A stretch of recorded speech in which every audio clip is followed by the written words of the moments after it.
How does a small business advertise the products it sells so it can stay afloat without encouraging overconsumption? In this episode, you'll hear the second part of my conversation with Bevan O'Daly, owner of Bawn Textiles, and we'll hear how she navigates this conundrum. Bevan also explains the difference between a small business and a micro business, and the additional challenges faced by the latter. Plus, we get a fascinating view into her other occupation, textile conservation. Stick around a couple of minutes and we'll get stuck in. Welcome to Check Your Thread, the podcast that will help you sew more sustainably. My name's Zoe and I'm obsessed with sewing. I've been blogging about it for over 16 years and I'm the creator and host of the popular handmade wardrobe challenge Me Made May. But, like many people, I've become increasingly concerned about the climate crisis and I'm looking at the way that my lifestyle contributes to it. So in this podcast, I'll be nerding out about making clothes whilst exploring how to minimise the negative impact that it may have.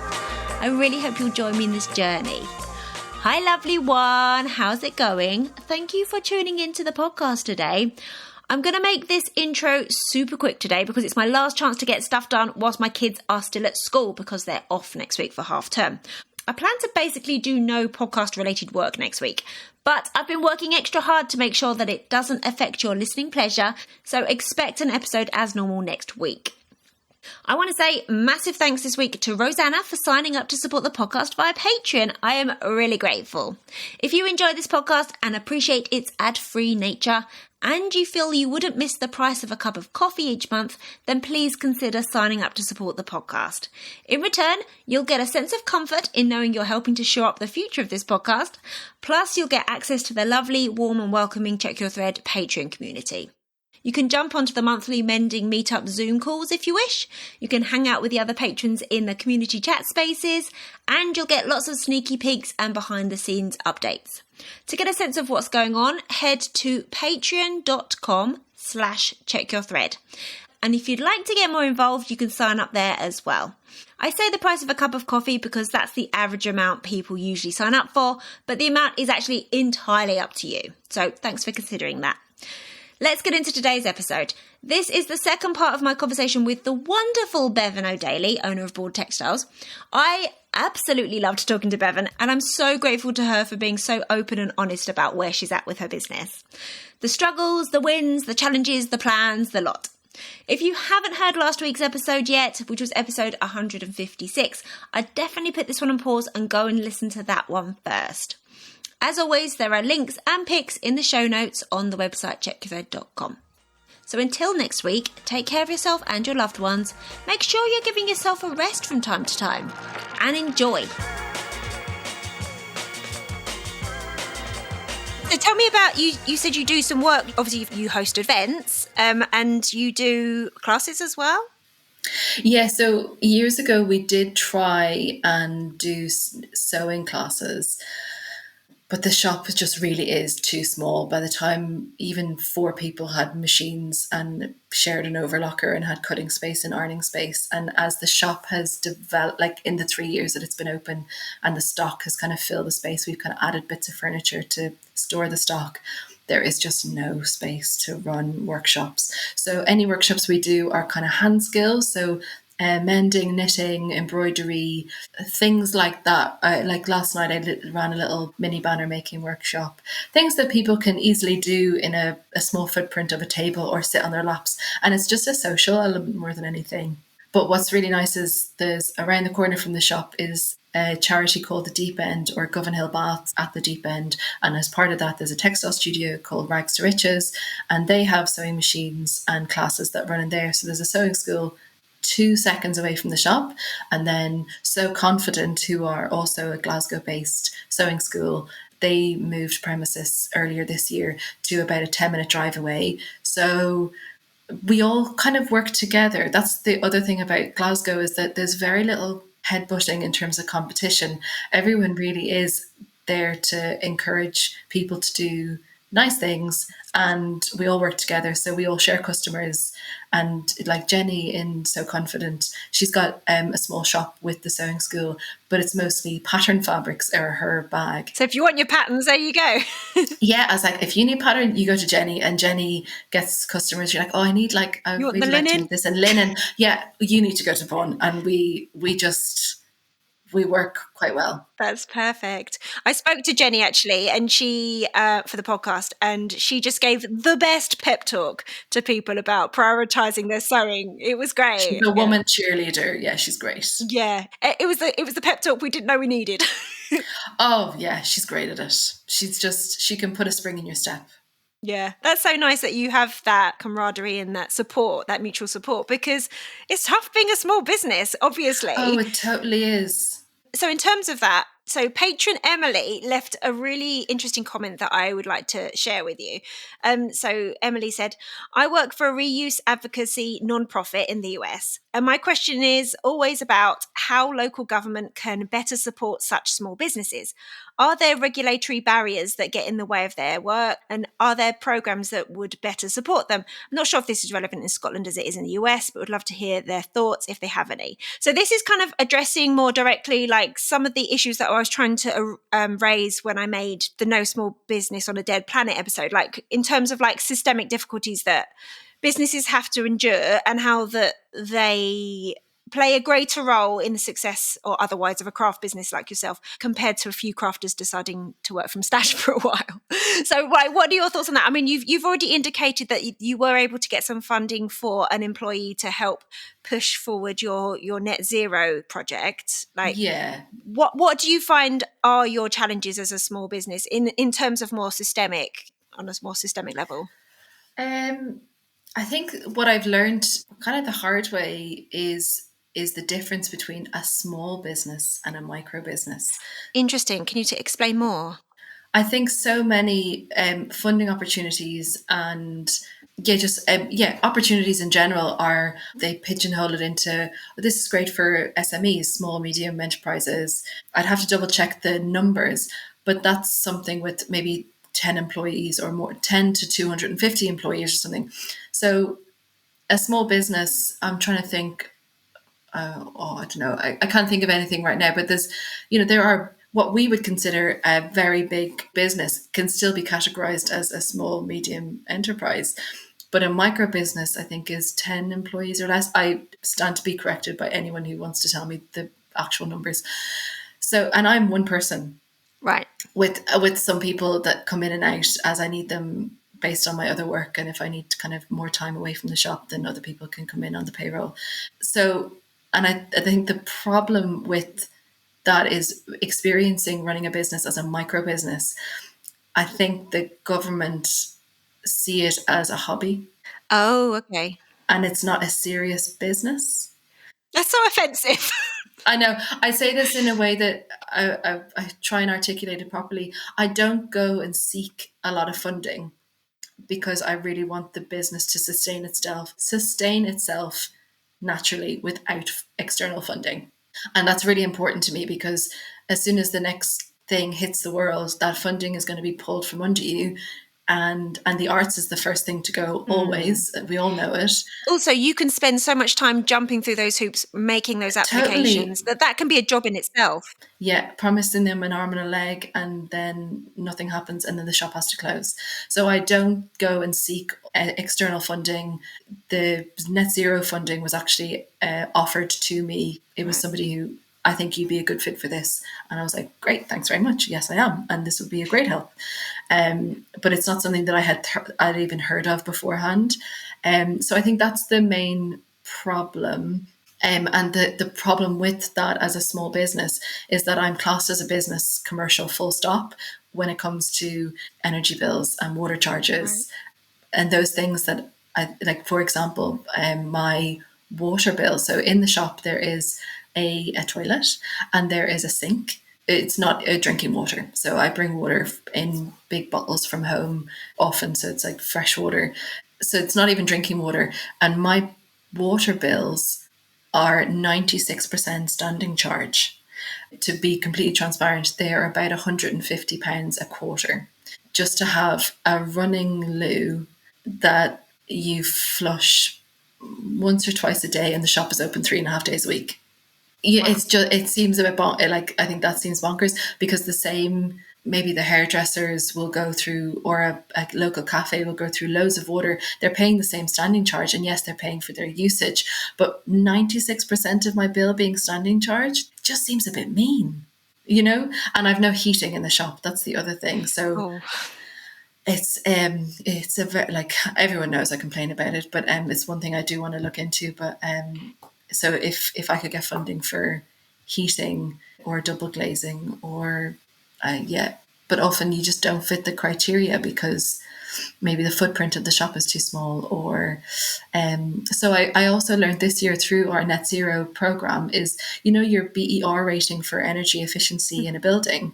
The legal standard in England, where it's generally can be warmer than Scotland all year round, the legal BER rating for a home or a commercial premises is A, B, C.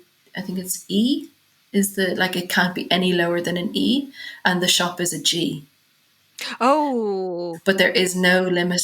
There's no cutoff in Scotland. right. No. Oh, wow. I think it is coming in, but and what my landlord will have to do about it is I don't know. But right. So that falls on the landlord.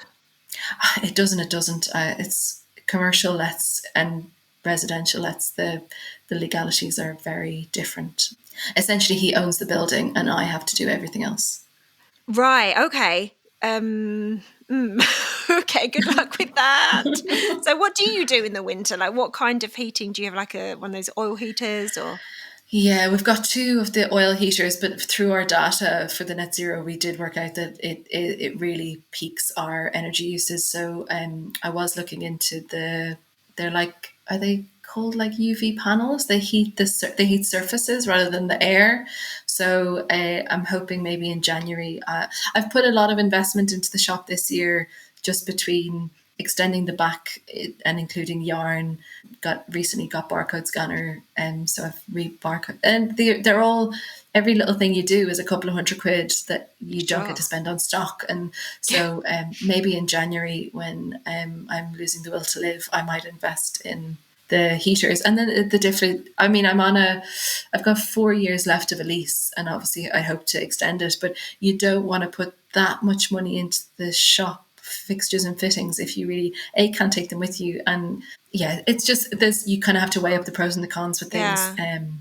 But I have a wearable hot water bottle, and I put on extra clothes, and yeah. I hope you can sort that out, because that's miserable being cold for hours on end.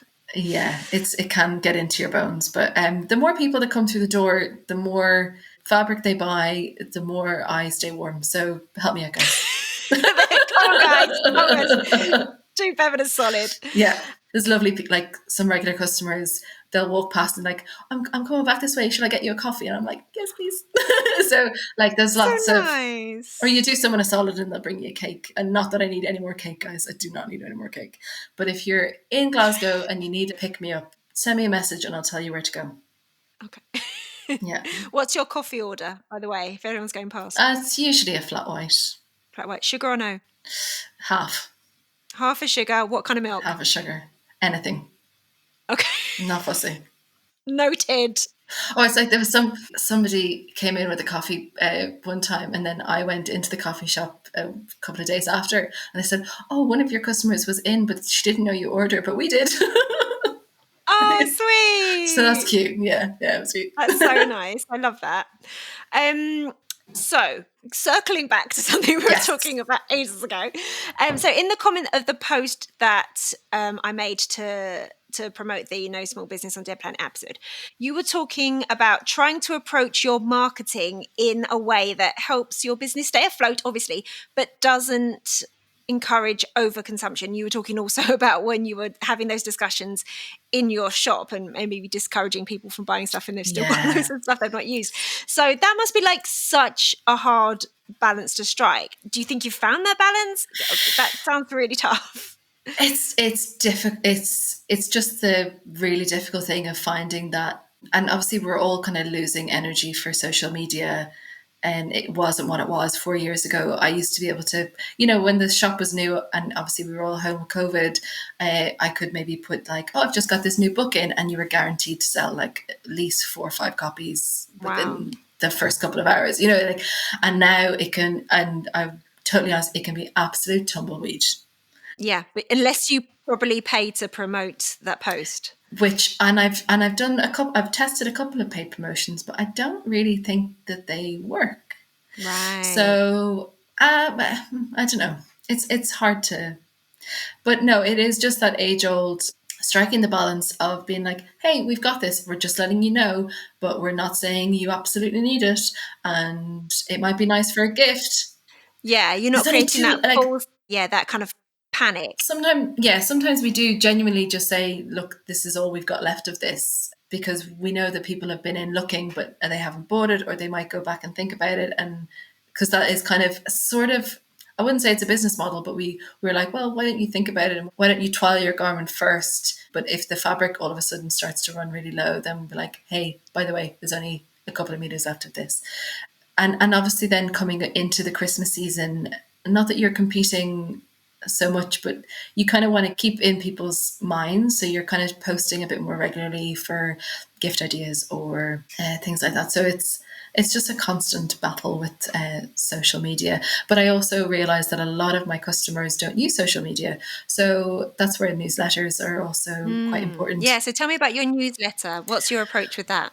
My approach is I only send them when I've actually something to say, because I can't tell you the amount of newsletters that I've unsubscribed from because you get them too often, or they're too full of text, or they're too full of absolutely nothing. It's just a marketing ploy. So I really do only try and keep them really short and sweet, to the point, and yeah, essentially, if there's a promotion on, here's the link.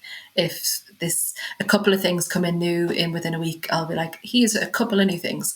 And it's really sweet because my mum reads the newsletters. She will text me. She'll be like, I've read your newsletter. And she's very sweet about it. Or my mum does, I think she recently got social media, but she doesn't know how to use it, and that's fine. I don't really want her to use it. So she has once or twice seen a story. She doesn't know how it appeared. She doesn't know how to like it, so she'll tell me that she likes it on a text. Oh, that's so cute. I'm like, cool, thanks, Mom. I do recognise, and I do think personally, if I didn't run a business, I'm not sure I'd have social media at this moment in time. I've had it for 15 years. I can see how it zaps people's energy. I can see it doesn't suit everyone's personality type, or it can get people down. And I think it does sometimes get me down, and I see, I follow so many creative people, and you just see such abundance of fantastic creativity and courage to create. I mean, but I always have to kind of take a step back and say, oh, this is people's work from weeks and months of work that they're just showcasing now. It's not like they've just made this overnight, and you're seeing this whole spectrum all over the world of creativity. So just because you haven't done anything this week, that is okay. Yes. But sometimes it does feel overwhelming and they say that what's the comparison is the devil's work. I don't know what's the phrase. I have no idea. Oh, comparison is the enemy of joy or something. Yeah. And it can be we're all victim to it, I think, sometimes, but yeah. But I do obviously love to engage with people on it. So I try and set myself some limits. Interesting. Do you? Try. But me and my partner just send each other endless cat videos, and so yeah, totally. Just sent my husband another picture of our cat in a slightly different position. yeah. So if this isn't too nosy a question, how do you view the future of Bawn Textiles? So you were mentioning before in terms of what success looks like for you, because a lot of kind of stereotypical business advice or traditional business advice is centered around growth, isn't it? Yeah. And obviously you were saying that that's not necessarily your focus. So what do you see, the future of your business? What's your hopes? While there's kind of aspirations for a small bit of growth, I love the size of the shop. So I don't, and I think customers like the size of the shop. It's not this big warehouse of overwhelming fabric. And that's another reason why I opened the shop is because often I go into fabric shops that are too big, and then I get really overwhelmed by maybe what I went in for, and I get really distracted, and then I come out with nothing because you've just been bombarded with patterns of flowers and tractors and ducks. Fabric shops sometimes are too much, so I like to keep it small and curated, I suppose, is the, I hate using the word curated, but it is kind of a selected a small selection of really good stuff, and that is what I'd like to maintain it as. Like in the future, it would be nice if I had a premises with heat, and if there was space to do workshops and kind of expand just the learning and education side of things, and host talks. And last year we hosted Anne Ringstrand, this lovely Swedish designer, came to the shop for a feedback session on her first book in preparation for her second book, which was just launched last month.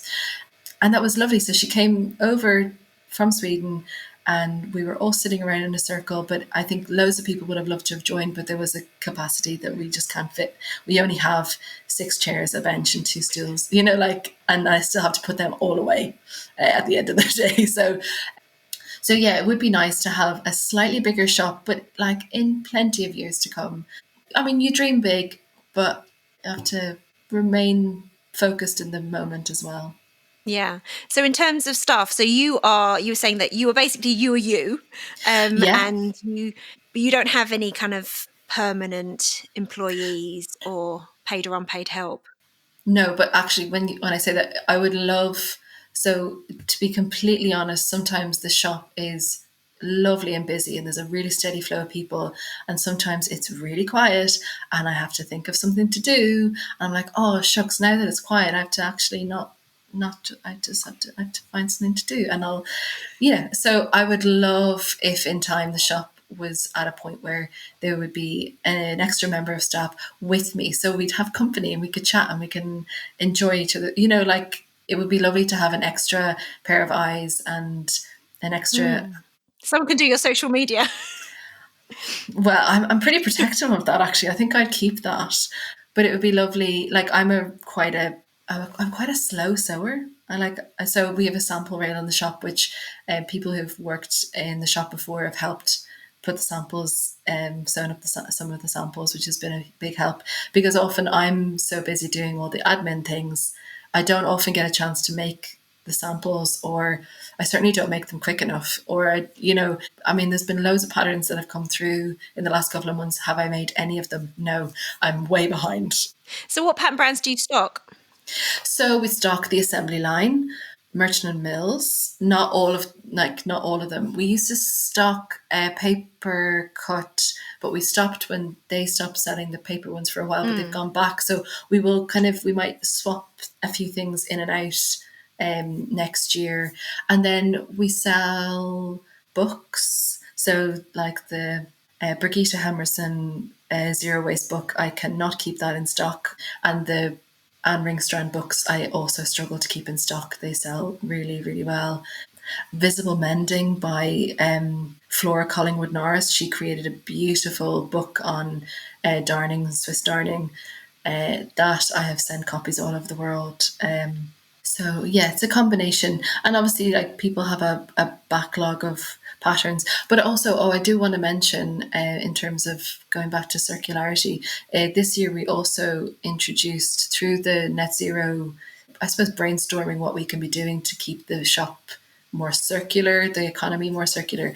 We've introduced a circular sewing box and a circular yarn box. So at 2 points in the shop, there are 2 little boxes, well, like as big or as small. They're kind of shoebox size, but they are currently full to the brim of yarn and of kind of big-ish fabric scraps and haberdashery and a few books that people are more than welcome to donate into, to borrow, to swap, or to take. So especially for new sewers who are still kind of gathering their momentum, students, or people who just need a scrap of fabric for a nice quilt and they thought of anything.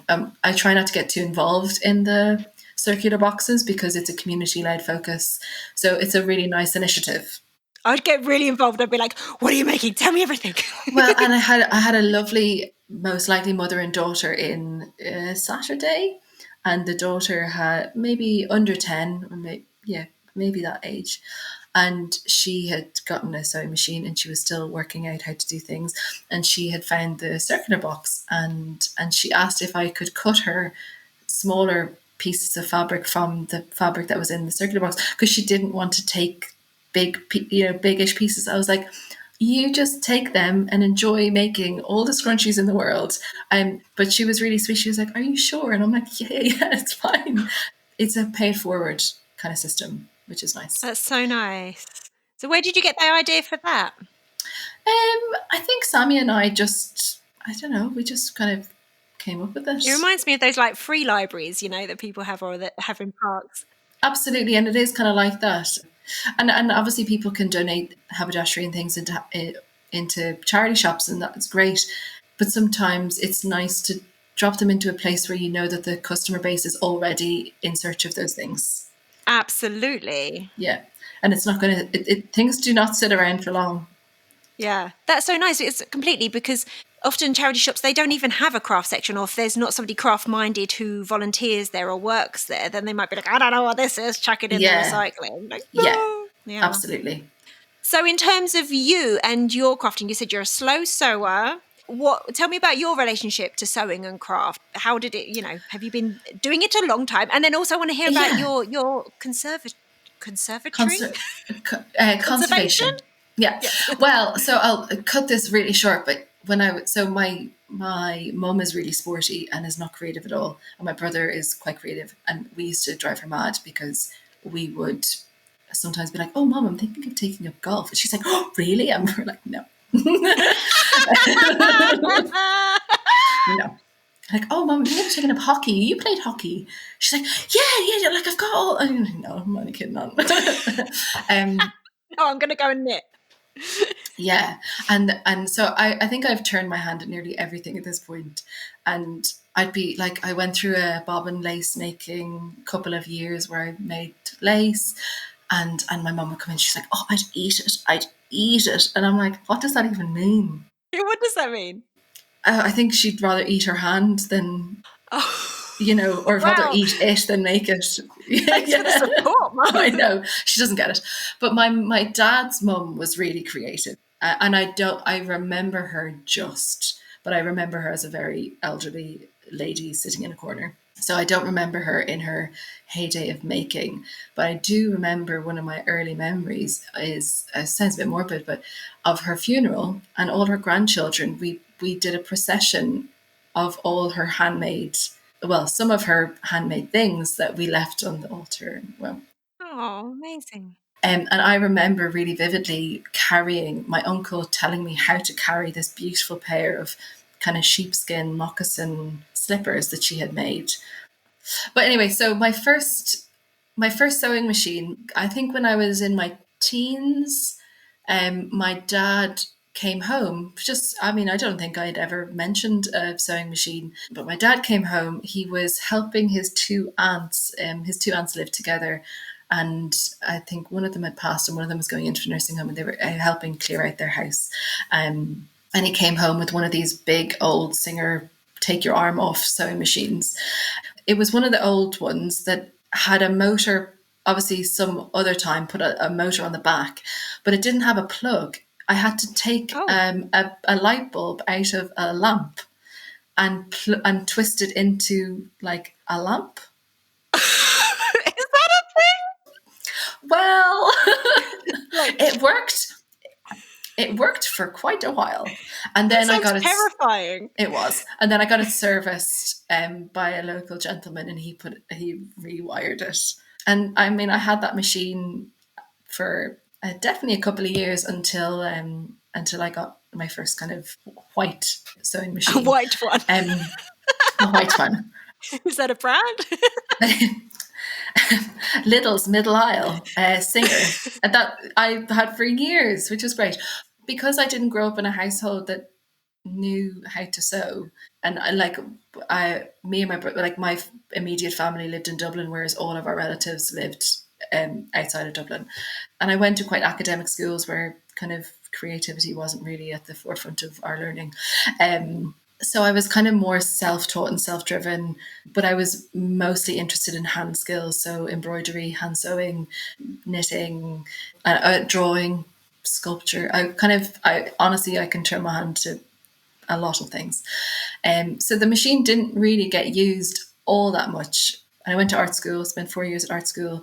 And by the end of art school, I had gotten into the textile course, but I didn't want to do design textiles. So I went down the kind of fine art route, but used textiles as a medium. Like printmaking or? No, I was quilting. I made this massive installation where I had chickens in a chicken coop, and I had a big quilt, and I had. It was quite fun. I was in the newspaper. It was fun. I bet you were. Yeah, there was like someone has chickens on the ground. Anyway, it was good fun. But I think at the end of the 4 years, it's not that I didn't love art school. I kind of came from I don't, it's hard to say, kind of an institutionalized, like we were both my parents worked full time. We went to school, we came home, we did our homework, we had extracurriculars at the weekend. And art school was just a bit too unroutine for me. So I definitely I treated it like a 9 to 5 job. I went into the studio, and I think I probably was the only person there on a Friday morning, because Thursday nights were student nights. And I mean, I went out, but I was still in on Monday. I was still in on Friday. I was such a swot. It was ridiculous. I did that as well. I did fashion design, and I had to be there, and I wouldn't have slept the night before, but I'd still be there. I couldn't possibly be seen not to be there, and but I really got on with my tutor Anthony Hobbs. It was such a beautiful man. He was a photographer, and he really just like took me under his wing, and kind of near enough when I was finishing, he said, "I'd really like to put you in touch with this lady called Alexis Bernsdorf."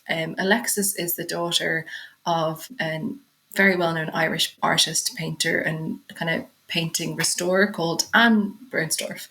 And Anne and Alexis, mother and daughter, they had been working on something called the Ross Tapestry. So it was like the Great Scottish Tapestry or like the Bayeux Tapestry, but they were, I think it's 12 or 13 massive panels that were they were embroideries, not tapestries, but they call them tapestries.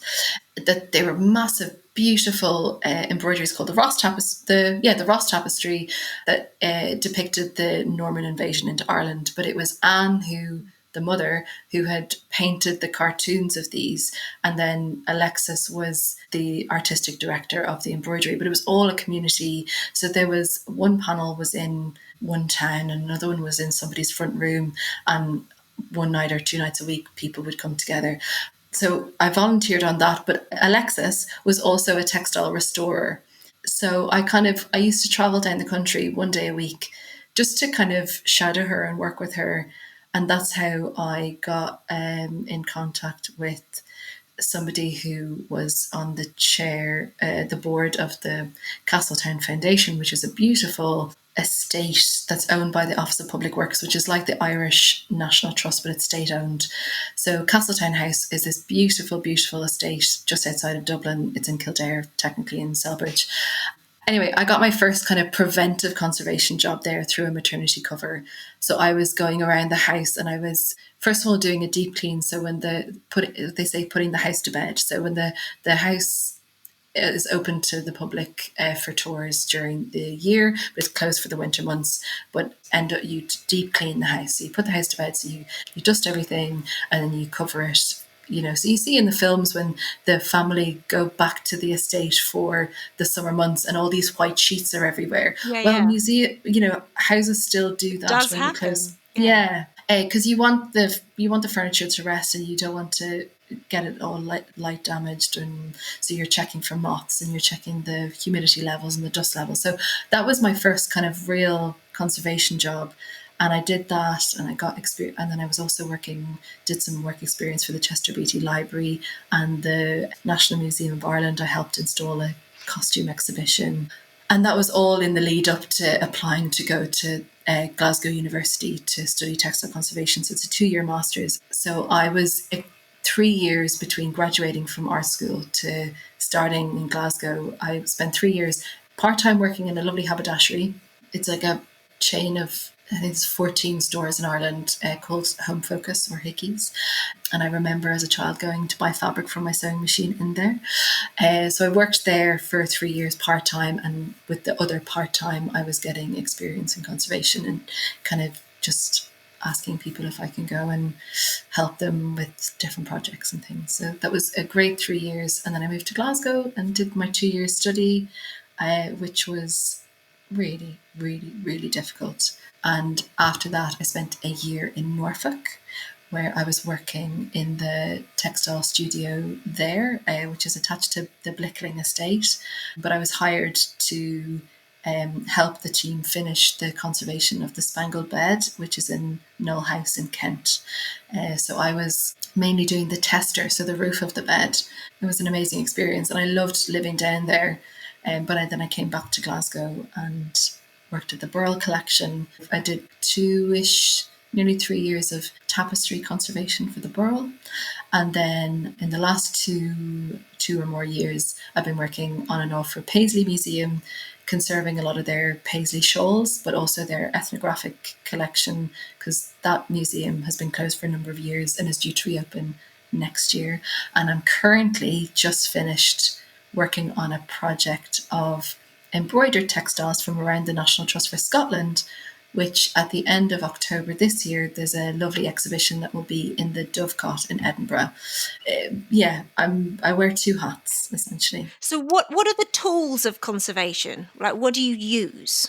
So you rarely use a machine unless you barely use a machine at all. I've used a machine last week to sew Velcro onto something to hang something. Sure. Long story. Yeah. But generally it's very gentle surface cleaning with a vacuum, latex-free cosmetic sponges, volcanic sponges to absorb kind of ingrained soiling. Anything from, my favourite part of conservation is dyeing textiles. So we dye, colour matching, very scientifically colour matching. If you're doing kind of a support backing or like a patch to something. I love doing adhesive treatment. So you're casting conservation grade layer of adhesive to a fabric. If, let's say, a silk embroidery is really old and it's kind of shattering or it's splitting, and there's, it's at a point of no return, and maybe sewing it to something, you're damaging it even more. Like every pinhole is, splitting the fibers, or it's literally silk is turning to dust. You can cast an adhesive backing. You just have to know how to do it. And obviously you need a university degree to do this kind of work because it's fairly scientific, and there's studied approaches to doing things that, oh, hello, little cat. That adhesive treatments, humidification, wet cleaning. Obviously if something can be wet cleaned, you do, dye tests to see, obviously recently I did something for Paisley Museum that it really, really needed a bath. I mean, it needed suds. It needed a big clean, but it was indigo. So there's no way you could wet clean it without really removing a lot of the dye. So it was surface cleaned, as I surface cleaned that thing like I have never surface cleaned anything in my life. And then stitch repairs. So you're finding the appropriate stitch technique and stitching thread and needle gauge. But you learn it as you go. It's very nice. This is freaking fascinating, and I could talk about this forever. That could be a whole other podcast. I really feel like it could, totally. But I've already taken so much of your time. I'm so grateful. Where can people find you? So they can find me on Instagram at Bawn Textiles, and the website is www.bawntextiles.com. Sign up to the newsletter. Yeah, sign up to the newsletter. I love it. It will not bombard your inbox. It will not. I will not annoy you to the point where you want to unsubscribe. Thank you so much. I've really enjoyed chatting with you. I'm so grateful. It's lovely. I'm delighted. And thank you for doing this podcast as well, because it's a breath of fresh air for a lot of sewers too. And I think it's lovely to listen to like-minded people, because you just feel like you're kind of going for a walk with a pal. It's really nice. And yeah. Thank you. Thanks so much for listening. I really hope you enjoyed this episode and are left feeling inspired. For more info about the podcast, including show notes for this and every episode, head to checkyourthread.com. I'd love to hear from you, so if you have any comments, questions or ideas for future episodes, please get in touch by emailing zoe@checkyourthread.com or find me on Instagram @checkyourthread. Massive thanks to Patrick Potter for production support, to Sylvia Seller for the awesome logo design, and to Simon at Palm Skin Productions for the music. This ad-free podcast would not be possible without listener support, so if you feel you are able, please consider signing up to the Check Your Thread Patreon. For the equivalent of buying me a coffee each month, you'll be making it possible to continue producing regular episodes. Links can be found in the show notes and on the website checkyourthread.com. I hope you'll listen again next week. Until then, take care. Bye!